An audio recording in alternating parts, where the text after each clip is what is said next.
저 배, 도대체 누구 아이야? 지하철 임산부 배려석에 앉은 여자의 옆모습을 본 순간 제 심장은 멎는 것만 같았습니다. 그녀는 6개월 전 위자료를 챙겨 제 곁을 떠난 전처였으니까요. 명품 대신 낡은 옷, 퉁퉁 부은 발목. 무엇보다 제 눈을 의심하게 만든 건 그녀의 부풀어 오른 배 위에 달린 핑크색 임산부 배지였습니다. 이혼한 지 고작 반년인데 만삭이라니. 순간 머릿속을 스치는 서늘한 예감. 만약 저 아이가 내 핏줄이라면 도대체 그녀는 왜 저런 시궁창 같은 곳에서 홀로 떨고 있는 걸까요? 이제 판도라의 상자가 열리며 충격적인 진실이 밝혀집니다. 영상 시작 전 채널 구독해 주시면 재밌는 영상을 가장 먼저 받아볼 수 있습니다. 그럼 오늘의 사연 시작합니다. 대표님, 정말 괜찮으시겠습니까? 수행기사 박 씨가 구급차에 실려가는 모습을 지켜보던 민혁은 시계를 확인했습니다. 이사회까지 1시간도 남지 않았습니다. 이사회가 몇 시죠, 대표님?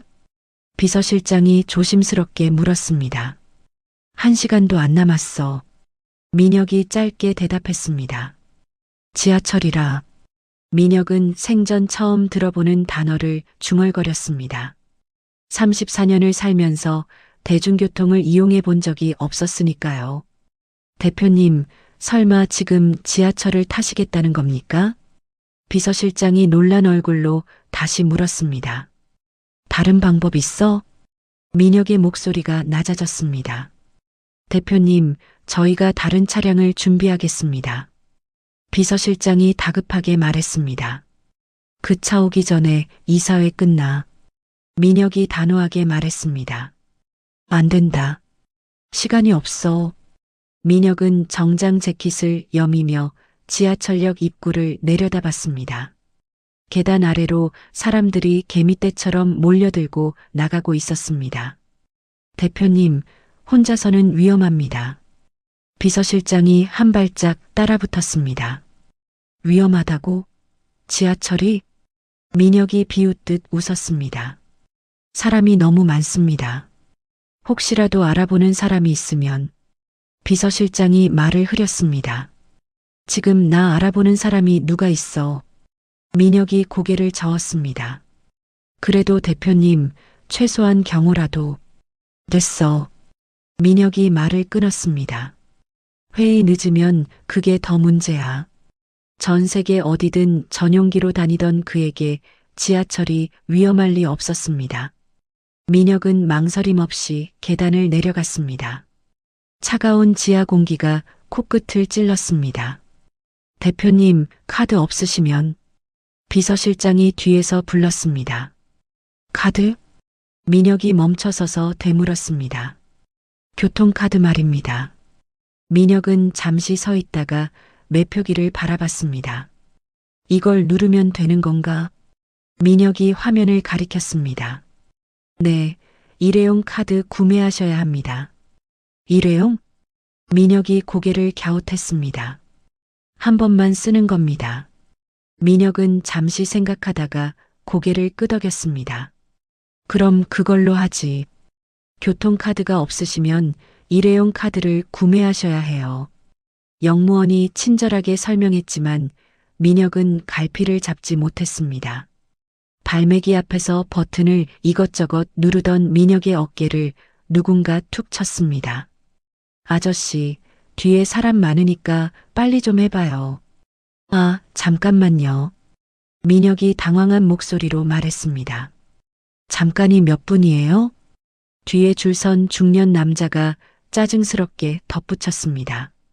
처음이라서요. 민혁이 낮게 말했지만 목소리에 힘이 없었습니다. 처음은 집에서 연습하고 나오셔야죠. 남자가 퉁명스럽게 말했습니다. 민혁은 처음으로 아저씨라는 호칭을 들었습니다. 아저씨? 민혁이 혼잣말처럼 중얼거렸습니다. 제가 아저씨요?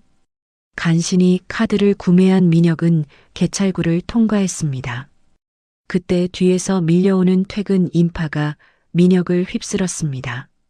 잠깐만요. 민혁이 손을 들어 올렸습니다. 멈춰요, 좀. 서 있지 말고 가세요. 뒤에서 누군가 소리쳤습니다. 밀지 마요. 다들 퇴근길이에요. 민혁이 당황하는 사이 사람들의 물결은 그를 2호선 플랫폼으로 떠밀어냈습니다. 기차가 들어오는 소리와 함께 더욱 거센 인파가 몰려왔습니다. 문 열립니다. 비켜요. 내려요, 내려. 밀지 마세요. 빨리 타요. 사람들의 외침 속에서 민혁은 어느새 객차 안으로 밀려 들어가 있었습니다.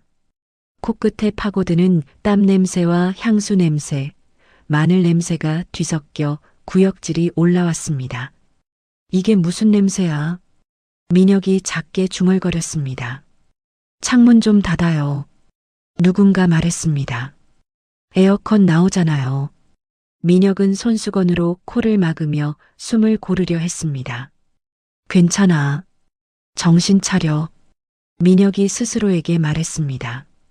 그때 고개를 돌린 민혁의 눈동자가 순간 얼어붙었습니다. 맞은편 임산부 배려석에 앉아있는 여자의 옆모습이었습니다. 낡은 코트에 화장기 없는 창백한 얼굴, 그리고 무엇보다 부풀어 오른 배 위에 선명하게 빛나는 분홍색 임산부 배지. 저기요, 임산부니까 자리 좀 비켜주세요. 누군가 조용히 말했습니다. 아, 네. 다른 승객이 서둘러 일어났습니다. 민혁의 입술이 천천히 열렸습니다. 서연. 민혁이 혼잣말처럼 중얼거렸습니다. 이혼한 지 6개월, 그녀가 이렇게 변해 있을 줄이야. 저렇게까지 힘들 줄은. 민혁의 입에서 낮은 숨이 새어나왔습니다. 서연은 양손으로 배를 감싸 안고 깊게 잠들어 있었습니다. 퉁퉁 부은 발목과 낡아서 밑창이 다른 운동화가 민혁의 시선에 박혔습니다. 신발도 저 모양인데. 민혁이 이를 악물었습니다. 지하철이 급정거하며 덜컹거렸습니다. 조심하세요. 여기저기서 소리가 터져 나왔습니다. 어이구. 서연이 미간을 찌푸리며 신음했습니다. 민혁은 자신도 모르게 손을 뻗으려다 멈췄습니다. 내가 나서면 안 돼. 민혁이 스스로를 말렸습니다. 괜찮으세요? 서연 옆에 서 있던 낯선 남자가 그녀를 부축했습니다. 앉아 계세요. 금방 지나갈 거예요. 남자가 다정하게 말했습니다. 민혁은 황급히 몸을 숨겼습니다. 보면 안 돼. 민혁이 고개를 돌렸습니다. 고마워요.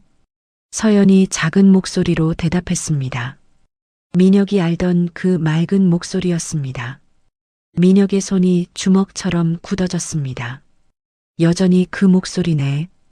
다음은 을지로 입구역입니다. 안내 방송이 흘러나왔지만 민혁은 움직일 수 없었습니다. 회사역을 지나쳤는데도 그는 서연을 지켜보고 있었습니다. 내려야 하는데. 민혁이 중얼거렸습니다. 지금 뭐 하는 거야, 강민혁? 다음은 신당역입니다.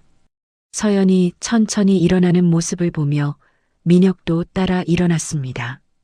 사람들 사이에 숨어 그녀의 뒤를 따랐습니다. 서두르지 마세요. 누군가 말했습니다. 임산부예요. 서연은 고개를 끄덕이며 조심히 걸었습니다. 역에서 나온 서연은 가파른 언덕길을 오르기 시작했습니다.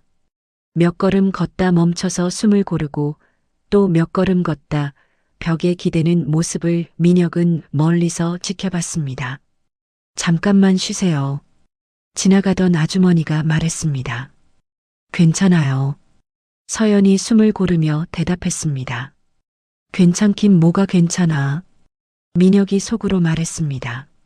저러다 쓰러지면 어떡해. 민혁은 발걸음을 멈춘 채 아무 말도 하지 못한 채 그 모습을 바라보고 있었습니다. 서연이 도착한 곳은 다 찌그러진 대문이 달린 허름한 빌라였습니다. 입구에 붙은 종이를 떼어내는 서연의 모습이 보였습니다. 또 왔네. 서연이 작은 목소리로 말했습니다. 가습이 체납 독촉장이라고 적힌 종이였습니다. 서연은 한숨을 쉬며 그것을 주머니에 넣었습니다. 이번 달도 힘들겠네. 서연이 혼잣말을 했습니다. 월세는 언제 낼 거야? 갑자기 튀어나온 주인집 여자가 고함을 쳤습니다. 아주머니, 몇 번을 말해야 해? 약속만 하고 돈은 안 주고. 죄송합니다. 조금만 기다려주세요. 서연이 고개를 숙이며 연신 허리를 굽혔습니다. 다음 주까지야. 그때도 안 되면 나가. 주인집 여자가 쏘아붙였습니다. 네, 꼭 드릴게요. 서연의 목소리가 떨렸습니다. 민혁은 주먹을 꽉 쥐었습니다. 저 사람 앞에서 고개를 숙여. 민혁이 이를 악물었습니다. 과거 백화점 BVIP 라운지에서 직원들의 극진한 대우를 받던 서연의 모습이 떠올랐습니다. 지금 이 모습과는 너무나 달랐습니다. 의자에 앉아 계세요, 고객님. 차 한 잔 더 드릴까요? 그 목소리들이 민혁의 머릿속에서 사라지지 않았습니다. 서연은 편의점에 들렀습니다. 유통기한이 임박한 할인 스티커가 붙은 도시락을 집어들었습니다. 소화제까지 함께 들고 계산대로 향했습니다. 이걸로 괜찮겠지. 서연이 혼잣말을 했습니다. 도시락 하나, 소화제 하나요. 1,800원입니다. 서연이 동전을 하나씩 세어가며 계산했습니다. 지갑에 남은 돈이 얼마 없다는 걸 확인하는 모습이었습니다. 동전 더 있어요? 편의점 직원이 물었습니다. 아, 잠시만요. 서연이 다시 지갑을 뒤졌습니다. 됐어요. 직원이 말했습니다. 감사합니다. 서연이 고개를 숙였습니다. 편의점을 나온 서연이 가로등도 없는 어두운 골목길을 걸어갔습니다. 민혁은 혹시나 그녀가 넘어질까봐 거리를 좁혔습니다. 조심해. 민혁이 낮게 말했습니다. 거기 물 고여 있어요. 지나가던 사람이 말했지만 서연은 듣지 못했습니다. 서연의 집 창문에 불이 켜졌습니다. 얇은 커튼 너머로 그녀가 좁은 방 안에서 배를 쓰다듬는 실루엣이 비쳤습니다. 조금만 참자. 서연이 배를 향해 말했습니다. 엄마가 미안해. 민혁은 휴대전화를 꺼내 비서실장에게 전화를 걸었습니다. 지금이요, 대표님? 비서실장이 놀라서 물었습니다. 당장 윤서연의 지난 6개월 행적을 파악해. 통화 기록, 카드 내역, 주변 인물들까지 모든 걸 조사해서 내일 아침까지 보고해. 알겠습니다. 비서실장의 목소리가 굳어졌습니다. 차가운 골목길 벽에 기댄 민혁의 머릿속에는 온갖 생각이 뒤엉켰습니다. 뱃속의 아이가 자신의 핏줄일지도 모른다는 의심. 그렇다면 왜 이런 비참한 생활을 하고 있는지에 대한 분노. 만약 내 아이라면. 민혁이 숨을 고르며 말했습니다. 내가 왜 몰랐던 거야? 민혁은 그렇게 차가운 골목에서 밤을 지새웠습니다. 그날 밤 늦은 시각, 민혁은 수행원들이 가져온 현금 뭉치를 들고 서연의 집 문을 두드렸습니다. 똑똑똑. 누구세요? 서연의 떨리는 목소리가 문 너머로 들렸습니다. 나야, 민혁이야. 문이 조심스럽게 열리더니 서연의 창백한 얼굴이 나타났습니다. 민혁을 본 순간 그녀의 얼굴이 사색이 되었습니다. 왜 여기까지? 서연이 문을 닫으려 했지만 민혁이 구둣발로 문틈을 막았습니다. 들어가겠어. 민혁이 거칠게 문을 밀고 들어갔습니다. 좁은 방 안에는 곰팡이 냄새가 진동했습니다. 한 구석에는 낡은 천으로 기워 만든 아기 베넷 저고리와 손바느질 도구들이 어지럽게 널려 있었습니다. 민혁은 현금 뭉치를 바닥에 던졌습니다. 아이 아버지가 누구야? 나가줘. 제발. 서연이 떨리는 손으로 돈을 집어 민혁의 가슴팍에 밀어 넣었습니다. 대답해. 누구 아이냐고. 민혁의 목소리가 커졌습니다. 서연은 벽을 짚으며 뒤로 물러섰습니다. 재혼할 남자아이야. 그러니까 제발 내 인생에서 사라져줘. 서연이 거짓말을 했지만 그녀의 손끝이 심하게 떨리고 있었습니다. 식은땀이 이마에 맺혔습니다. 민혁의 시선이 방 한구석에 놓인 남성용 구두에 머물렀습니다. 자신의 발보다 터무니없이 작고 낡은 구두였습니다. 이게 그 남자 신발이야? 민혁이 구두를 집어 던졌습니다. 쾅! 시끄러워. 옆집 할머니가 빗자루를 들고 뛰어나와 민혁의 등을 내리쳤습니다. 어디서 행패야, 이 자식아. 동네 개들이 지저대기 시작했습니다. 골목이 소란스러워졌습니다. 그때 서연이 복통을 느끼는 듯 배를 감싸쥐며 주저앉았습니다. 으아. 서연아. 민혁이 다가가려 했지만 서연은 그를 밀쳐냈습니다. 제발 내 인생에서 사라져줘. 제발. 서연이 눈물을 흘리며 호소했습니다. 민혁은 쫓겨나듯 골목으로 나왔습니다. 차가운 밤 공기가 뺨을 때렸습니다. 그는 화장실 창문으로 새어나오는 찬물 소리를 들었습니다. 한겨울에 온수도 나오지 않는 화장실에서 서연이 손빨래를 하고 있었습니다. 다음 날 비서실장이 두꺼운 보고서를 가져왔습니다. 대표님, 조사 결과입니다. 민혁이 파일을 펼쳤습니다. 서연이 이혼 직후부터 산부인과를 다녔다는 진료 기록이 첨부되어 있었습니다. 영양실조로 수차례 수액을 맞았다고 되어 있습니다. 비서실장의 말에 민혁의 얼굴이 굳었습니다. 그리고 자주 만나는 남자가 있습니다. 김재훈이라는 산부인과 의사인데 대표님의 고교 동창으로 확인됩니다. 민혁의 주먹이 꽉 쥐어졌습니다. 재훈이라고? 네, 둘이 자주 만났다는 목격담이 많습니다. 민혁의 머릿속에서 질투와 배신감이 폭발했습니다. 그날 오후 민혁은 서연의 빌라 앞에서 잠복했습니다. 얼마 후 재훈의 차가 나타났습니다. 재훈이 서연에게 영양제를 건네주며 다정하게 어깨를 두드리는 모습이 보였습니다. 젠장. 민혁이 이성을 잃었습니다. 재훈의 차가 병원으로 향하자 민혁도 따라갔습니다. 병원 로비에서 진료를 마치고 나오는 재훈을 발견한 순간 민혁이 달려들었습니다. 야, 김재훈. 민혁이 재훈의 멱살을 잡고 주먹을 휘둘렀습니다. 재훈의 입술이 터졌습니다. 미쳤어? 갑자기 왜 그래? 경호원들과 간호사들이 달려와 두 사람을 뜯어말렸습니다. 내 아이냐, 내 아이냐. 민혁이 고성을 질렀습니다. 병원이 아수라장이 되었습니다. 재훈이 터진 입술을 닦아내며 민혁을 내려다봤습니다. 네가 진짜 알아야 할 건 내 멱살이 아니라 내 어머니가 저지른 짓이야.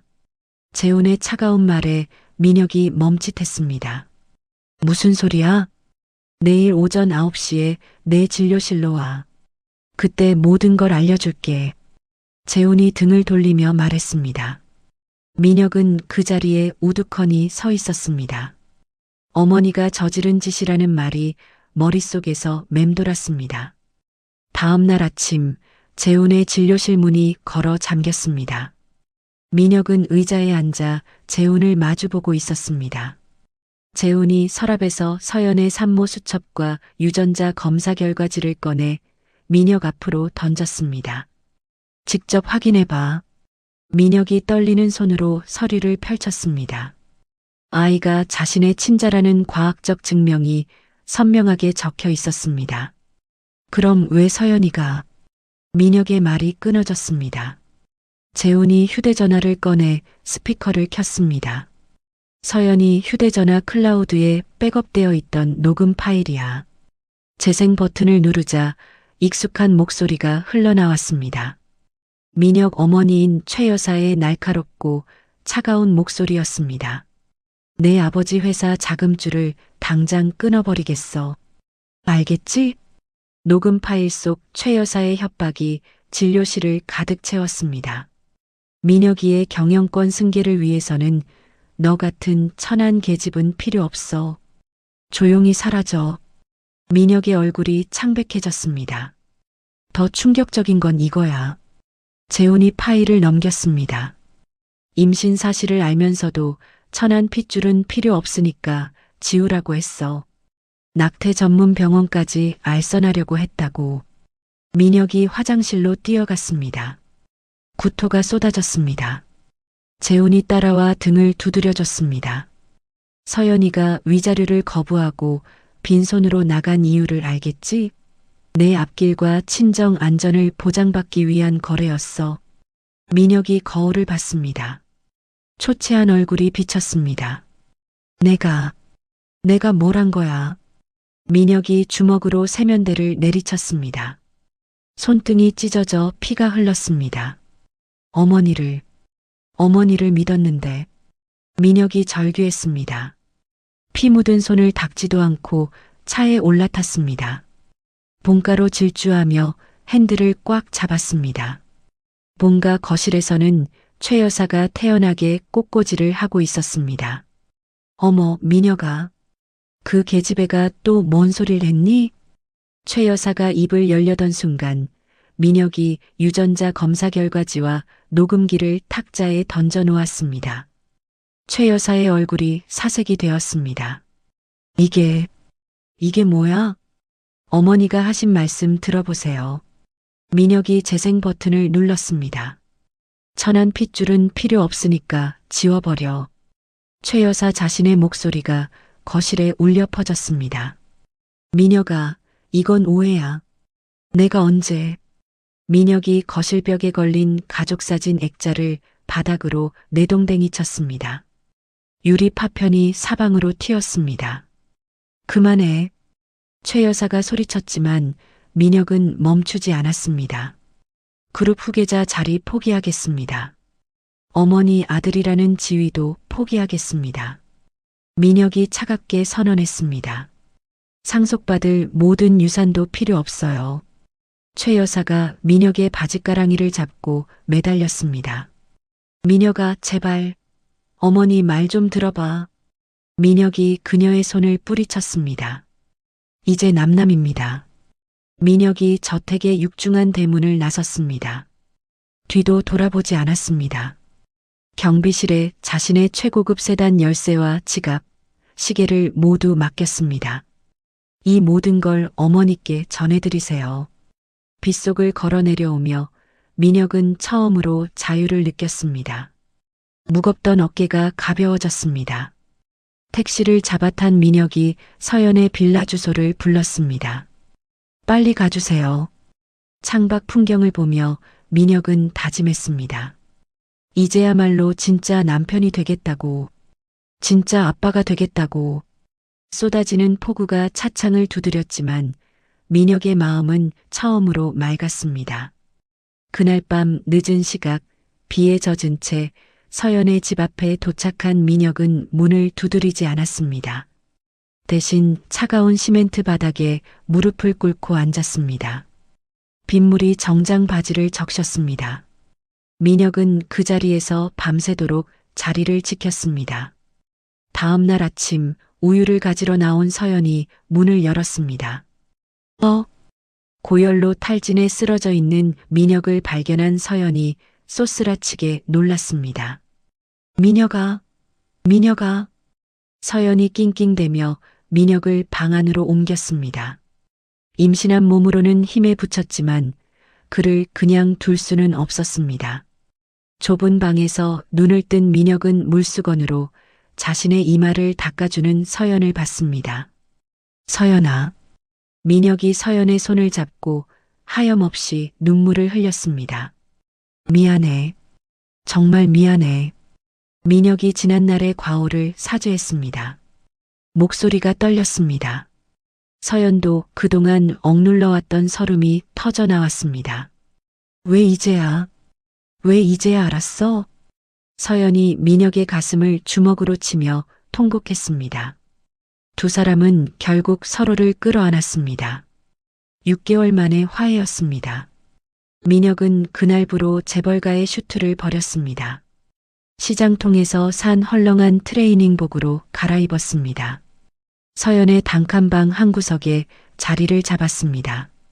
바닥에 이불을 펴고 누웠습니다. 밥이 왜 이렇게 타지? 민혁이 검게 탄 밥을 보며 당황했습니다. 난생 처음 해보는 살림이었습니다. 빨래를 돌리다 옷을 줄어들게 만들기도 했습니다. 서연의 원피스가 아이 옷만 해졌습니다. 다시 사줄게. 괜찮아, 괜찮아. 서연이 웃으며 말했습니다. 고장난 보일러를 고치겠다고 나선 민혁은 검댕을 뒤집어 썼습니다. 콧물까지 흘리는 모습에 서연은 이혼 후 처음으로 옅은 미소를 지었습니다. 우리 민혁이가 이렇게 귀여웠나? 민혁이 개인 금고에 남은 자산을 모두 정리했습니다. 서연의 빚을 다 갚았습니다. 곰팡이가 핀 벽지를 직접 뜯어냈습니다. 친환경 페인트를 벽에 칠했습니다. 색깔이 예쁘네. 서연이 배를 쓰다듬으며 말했습니다. 동네 마트의 타임세일 시간을 알람으로 맞춰뒀습니다. 뛰어가서 콩나물 값을 깎았습니다. 아저씨, 또 왔네요? 마트 아줌마들이 민혁을 알아봤습니다. 콩나물 좀 더 싸게 해주세요. 민혁이 진지하게 부탁했습니다. 매일 밤 민혁은 튼 살 크림을 서연의 배에 발라줬습니다. 우리 아가야, 아빠야. 민혁이 배에 대고 태담을 나눴습니다. 서연은 그런 민혁의 머리카락을 쓰다듬었습니다. 닫혔던 마음의 문이 완전히 열렸습니다. 두 사람은 좁은 방 안에서 서로의 등을 맞대고 누웠습니다. 아이 이름 뭐로 지을까? 하늘이는 어때? 서연이 제안했습니다. 좋아. 강하늘. 민혁이 웃으며 대답했습니다. 민혁은 재훈에게 연락했습니다. 최 여사의 감시망이 닿지 않는 외곽 산부인과를 예약했습니다. 만약의 사태에 대비해 비상 연락망도 구축했습니다. 출산 예정일이 다가오자 민혁은 밤잠을 설쳤습니다. 인터넷으로 출산호흡법을 공부했습니다. 신생아 목욕법도 노트에 빼곡히 정리했습니다. 이렇게 안아주는 거야? 민혁이 인형으로 연습했습니다. 서연이 깔깔 웃으며 지켜봤습니다. 어느 날 밤 골목 어귀에 낯선 검은 세단이 맴돌기 시작했습니다. 누군가가 망원 렌즈로 빌라 창문을 찍는 섬광이 번쩍였습니다. 민혁이 직감적으로 눈치챘습니다. 어머니가 보낸 감시자들이었습니다. 커튼을 굳게 치며 서연이 눈치채지 못하도록 불안감을 애써 감췄습니다. 왜 그래? 아니야, 아무것도 아니야. 민혁이 서연을 꼭 끌어안았습니다. 폭풍이 몰려오고 있었습니다. 한 달 후 기록적인 폭설이 내리던 새벽, 서연이 급작스럽게 잠에서 깨어났습니다. 따뜻한 것이 다리 사이로 흘러내렸습니다. 양수가 터진 것이었습니다. 민혁아. 서연이 민혁을 흔들어 깨웠습니다. 왜 그래? 민혁이 벌떡 일어나더니 상황을 파악했습니다. 지금이야? 진통이 시작되었습니다. 서연이 배를 움켜쥐며 신음했습니다. 민혁이 미리 싸둔 출산 가방을 메고 서연을 업었습니다. 눈 쌓인 언덕길을 위태롭게 내려갔습니다. 조금만 참아, 서연아. 폭설로 인해 택시가 잡히지 않았습니다. 민혁이 지나가는 배달 트럭을 몸으로 막아섰습니다. 아저씨, 제발요. 아내가 애를 낳으려고 해요. 민혁이 사정사정했습니다. 트럭 기사가 마음을 움직였습니다. 빨리 타요. 덜컹거리는 트럭 짐칸에서 민혁은 고통스러워하는 서연을 꼭 끌어안았습니다. 체온을 나누며 끊임없이 속삭였습니다. 내가 다 지킬게. 조금만 참아. 으아. 서연의 진통이 심해졌습니다. 병원에 도착하자마자 민혁은 바닥이 미끄러운 응급실 복도를 질주했습니다. 의사 선생님, 빨리요. 의료진을 부르며 소리쳤습니다. 서연이 분만 대기실로 급히 이송되었습니다. 민혁은 분만실 밖에서 피가 마르는 심정으로 기다렸습니다. 진통이 길어지자 서연의 바이탈 수치가 불안정해졌습니다. 의료진이 분주하게 움직였습니다. 김재훈 선생님 오셨습니다. 재훈이 달려왔습니다. 민혁아 들어가. 재훈의 도움으로 민혁이 분만실에 들어갔습니다. 서연의 땀에 젖은 머리카락을 넘겨주며 상고의 고통을 함께 호흡했습니다. 눈을 맞췄습니다. 서연아 사랑해. 서연이 정신을 잃을 듯 힘겨워할 때마다 민혁은 그녀의 귓가에 사랑한다는 말을 불어넣었습니다. 사랑해, 사랑해. 의식을 붙잡게 했습니다. 힘내요. 조금만 더. 간호사가 격려했습니다. 긴 사투 끝에 우렁찬 울음소리가 분만실을 가득 채웠습니다. 우왕. 핏덩이 같은 딸 하늘이가 세상 밖으로 나왔습니다. 탯줄 자르시겠어요? 간호사가 민혁에게 가위를 건넸습니다. 민혁의 손이 바들바들 떨렸습니다.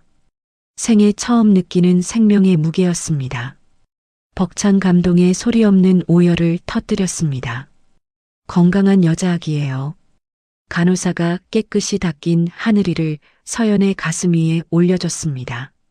서연이 아이의 작은 손가락을 어루만졌습니다. 안도와 기쁨의 눈물을 흘렸습니다. 우리 딸. 병실로 옮겨진 후 세 식구는 세상 그 무엇과도 바꿀 수 없는 평화로운 시간을 보냈습니다. 서로를 바라보는 눈빛만으로도 완벽한 가족임을 확인했습니다.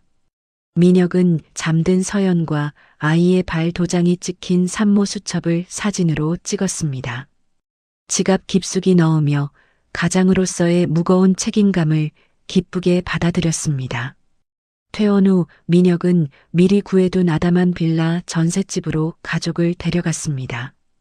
보안 시스템이 철저하고 햇살이 잘 드는 곳이었습니다. 여기가 우리 집이야. 서툰 초보 아빠 민혁은 밤낮이 바뀐 아이 때문에 다크서클이 턱까지 내려왔습니다. 그래도 분유를 타고 트림을 시키는 모든 과정에 행복했습니다. 아빠가 해줄게. 세 식구가 거실에 누워 낮잠을 자는 평화로운 오후였습니다. 창밖으로 따스한 햇살이 쏟아졌습니다. 그때 현관문 밖 복도에서 구둣발 소리가 불길하게 울렸습니다. 똑똑똑. 민혁이 눈을 뜨며 긴장했습니다. 폭풍이 시작되려 하고 있었습니다. 하늘이의 100일 잔치 일주일 전 최 여사는 흥신소를 통해 끈질기게 추적한 끝에 민혁과 서연의 은신처를 찾아냈습니다. 애만 데려오고 산모는 처리해. 최 여사가 차갑게 지시했습니다. 민혁이 이유식 재료를 사러 잠시 마트에 간 사이 가스 점검 조끼를 입은 건장한 사내들이 초인종을 눌렀습니다. 딩동. 가스 점검 나왔습니다. 서연이 의심 없이 문을 열어줬습니다. 사내들이 신발을 신은 채 거실로 들이닥쳤습니다. 뭐 하는 거예요? 서연이 비명을 지르며 요람에 있는 하늘이를 향해 몸을 날렸습니다. 비켜. 사내가 거칠게 서연을 밀쳐냈습니다. 서연이 바닥에 내동댕이 쳐졌습니다. 하늘아. 사내들이 요람에서 자지러지게 우는 하늘이를 강제로 들어 올렸습니다. 내 아이나. 서연이 깨진 화분 조각을 집어들고 사내의 다리를 찔렀습니다. 필사적으로 저항했습니다. 인연이. 남자의 발길질이 서연의 복부를 가격했습니다. 서연이 쓰러졌습니다. 그때 민혁이 돌아왔습니다. 현관문이 열려 있는 것을 보고 장바구니를 던져버렸습니다. 서연아. 미친 듯이 계단을 뛰어 올라갔습니다. 거실의 참상을 목격한 민혁이 짐승 같은 포효를 질렀습니다. 으아. 식탁 의자를 집어들고 사내들을 향해 돌진했습니다. 아이를 안고 나가려는 사내와 맞닥뜨린 민혁은 자신의 등과 어깨로 몽둥이 세례를 받아냈습니다. 아이를 감싸 안고 구석으로 웅크렸습니다. 하늘이는 안 돼. 수정 열세에도 불구하고 민혁은 서연에게 소리쳤습니다. 경찰 불러. 피투성이가 된 얼굴로 사내의 팔을 물어뜯었습니다. 아이를 뺏지 못하게 버텼습니다. 서연이 기어가 휴대전화를 찾으려 했습니다. 다른 사내가 휴대전화를 밟아 부쉈습니다. 꼼짝 마. 사내가 서연의 머리채를 잡아 위협했습니다. 절체절명의 순간 민혁이 주머니에 있던 호신용 스프레이를 꺼냈습니다. 사내의 눈에 뿌렸습니다. 으악! 그 틈을 타 서연 쪽으로 몸을 날려 그녀를 보호했습니다. 소란을 들은 이웃 주민들이 웅성거리며 몰려나왔습니다. 멀리서 경찰차 사이렌 소리가 들려왔습니다. 사내들이 작전 실패를 직감하고 서로 눈짓을 교환했습니다. 철수한다. 증거를 남기지 않기 위해 집안을 엉망으로 만들었습니다. 민혁을 마지막으로 가격한 뒤 비상구로 황급히 도주했습니다.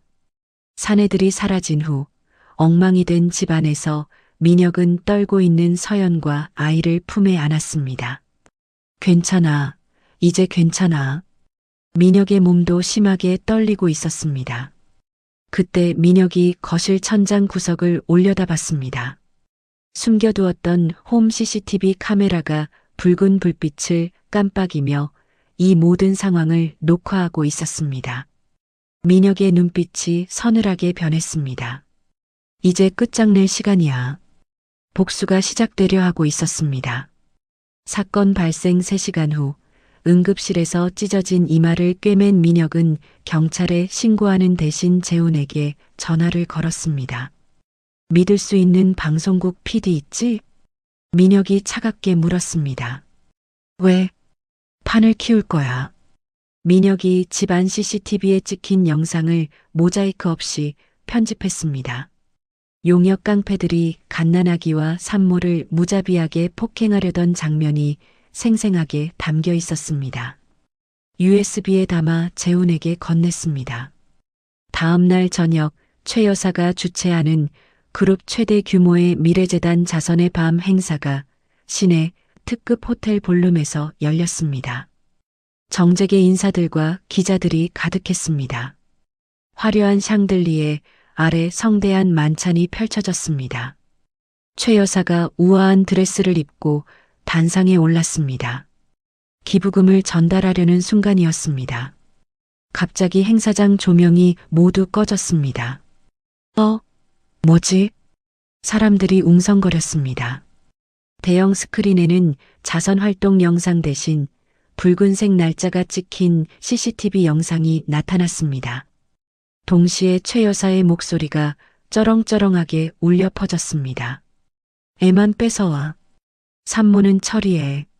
충격적인 영상에 장례는 순식간에 아수라장이 되었습니다. 수백 대의 스마트폰이 일제히 스크린과 당황한 최 여사의 얼굴을 향해 치켜들어졌습니다. 이게 뭐야? 최 여사가 당황하며 소리쳤습니다. 그때 행사장 뒷문이 열렸습니다. 휠체어를 탄 민혁이 붕대를 감은 모습으로 등장했습니다. 수많은 카메라 플래시 세례를 받으며 단상 앞으로 나아갔습니다. 여러분, 민혁이 마이크를 잡고 떨리는 목소리로 말했습니다. 제 친어머니가 손주를 납치하기 위해 청부 폭력을 사주했습니다. 눈물로 고발했습니다. 저희 갓난아기와 산모를 폭행하라고 지시했습니다. 최 여사가 경호원들에게 소리쳤습니다. 영상을 꺼. 당장 꺼. 하지만 이미 유튜브 라이브를 통해 전 세계로 송출된 영상은 되돌릴 수 없었습니다. 곧바로 들이닥친 경찰들이 최 여사에게 체포영장을 제시했습니다.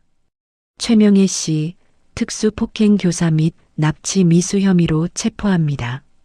차가운 수갑이 최 여사의 손목에 채워졌습니다. 민혁아, 이 배은망덕한 놈아. 끌려가는 최 여사가 저주를 퍼부었습니다. 민혁은 싸늘한 눈빛으로 어머니를 외면했습니다. 완전히 인연을 끊어냈습니다. 다음 날 그룹 주가는 하한가를 기록했습니다. 이사회가 긴급 소집되어 최 여사의 해임안을 만장일치로 통과시켰습니다. 민혁은 기자 회견을 열었습니다.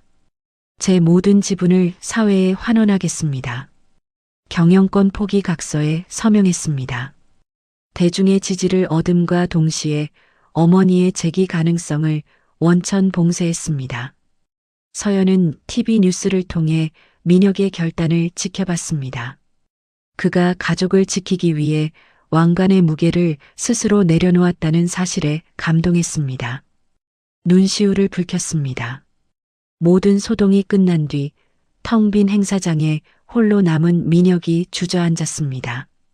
긴장이 풀렸습니다.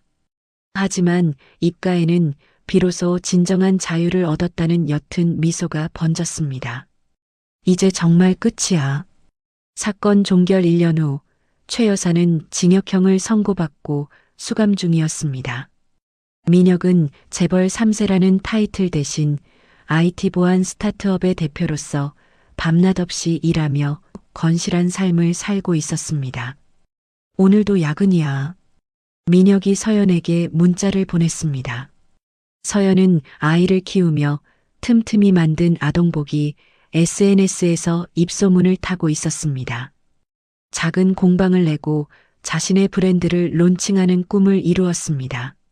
하늘만 브랜드라는 이름으로 엄마들 사이에서 인기였습니다. 화창한 주말 오후 민혁과 서연은 걸음마를 떼기 시작한 하늘이를 데리고 한강공원으로 나왔습니다. 돗자리를 펴고 직접 싼 김밥 도시락을 꺼냈습니다. 아빠. 아장아장 걷는 하늘이가 잔디밭 위를 뛰어다니며 비눗방울을 쫓았습니다. 민혁은 꿀 떨어지는 눈빛으로 아이 뒤를 졸졸 쫓아다녔습니다. 넘어질세라 안절부절 못했습니다. 조심해, 하늘아. 서연은 그 모습을 흐뭇하게 바라보며 카메라 셔터를 눌렀습니다. 프레임 속 두 남자의 모습은 그 어떤 화보보다 빛나 보였습니다. 공원에서 우연히 마주친 옛 대기업 동료들이 명품 정장이 아닌 청바지를 입은 민혁을 보고 놀랐습니다. 강 대표님? 민혁은 먼저 다가가 명함을 건네며 활짝 웃었습니다. 지금은 야근 수당도 못 챙기지만 내 가족과 저녁을 먹을 수 있는 지금이 내 인생의 전성기야. 당당하게 말했습니다. 해질녘 세 사람은 붉게 물든 노을을 배경으로 연을 날렸습니다. 연줄이 팽팽해질수록 그들의 가족에도 단단하게 연결되어 있음을 느꼈습니다. 하늘아, 더 높이 날려보자. 민혁이 서연의 손을 잡고 조용히 반지를 끼워줬습니다. 화려한 결혼식은 못 해주지만 매일 아침 눈 뜰 때마다 사랑한다고 말해주겠어. 다시 한번 프로포즈했습니다. 서연은 눈물을 글썽이며 고개를 끄덕였습니다. 하늘이가 두 사람의 다리 사이로 파고들어 까르르 웃음을 터뜨렸습니다. 분위기를 밝게 만들었습니다. 집으로 돌아가는 길, 민혁은 잠든 하늘이를 한 팔에 안고 다른 한 손으로는 서연의 손을 깍지 껴잡았습니다.